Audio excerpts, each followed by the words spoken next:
Pemerintah melalui Bappenas sudah membuat roadmap pembangunan hutan sampai 2045. Di situ disebutkan bahwa pada tahun 2040 Indonesia harus menguasai pangsa pasar bioprospeksi dunia. Kira-kira seperti apa?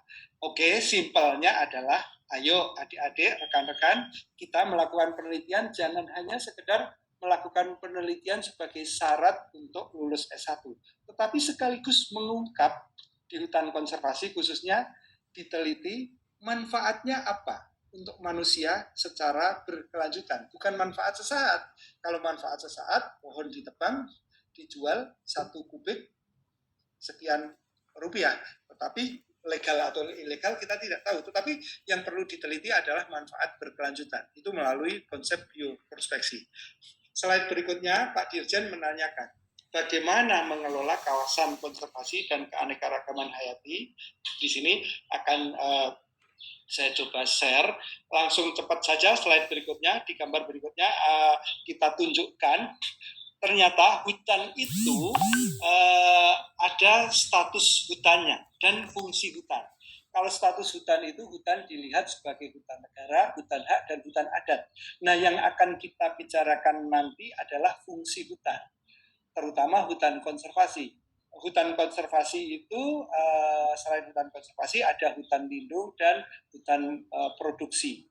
Kalau kita bicara hutan konservasi, di situ ada kawasan suaka alam dan kawasan pelestarian alam. Kita langsung lompat saja kepada slide ke-21.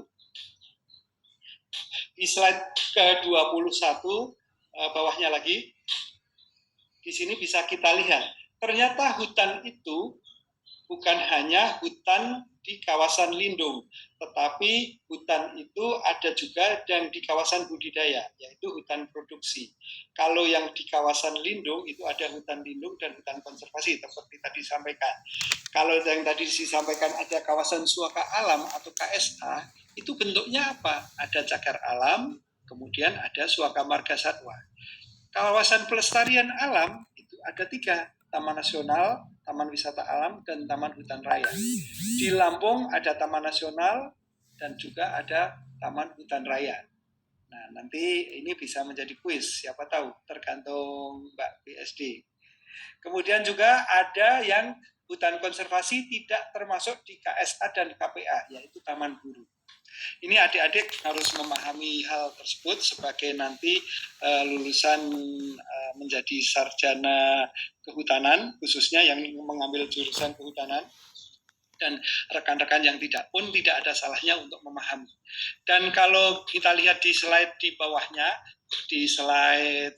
ini tidak harus dihafalkan, tetapi ini merupakan dasar hukum yang menjadi dasar terkait pengelolaan hutan konservasi yang disebutkan di atas tadi. Di bawahnya bisa dilihat peta penyebaran hutan konservasi. Ada cagar alam, taman nasional, dan lain-lain. Nah, di slide di bawahnya bisa kita lihat secara cepat hutan konservasi berbagai fungsinya. Yang paling banyak adalah taman nasional, yang kedua adalah suaka marga satwa. Yang hijau adalah yang darat, yang biru adalah yang di laut. Tidak perlu dihafalkan ya. Di slide berikutnya bisa coba kita lihat. Nah, ini hubungannya dengan pengelolaan keanekaragaman hayati. Nah, pertama kita kalau bicara keanekaragaman hayati tadi, tentunya kita akan berbicara terkait spesies. Misalnya spesies gajah Sumatera, spesies badak Sumatera, ataupun spesies harimau Sumatera. Di dalam spesies tersebut, dalam mengelola, kita perlu melakukan inventarisasi spesies. Di dalam inventarisasi tersebut, kita akan mendapatkan data angka populasi. Di dalam populasi tersebut bisa lebih detail struktur umur dan jenis kelaminnya. Kemudian kita dari populasi tersebut, misalnya populasi badak liar yang ada di Taman Sawai Kambas akan bisa diketahui juga sebarannya. Sebarannya di sebelah mana? Di sebelah selatan, tengah, barat, utara, atau timur.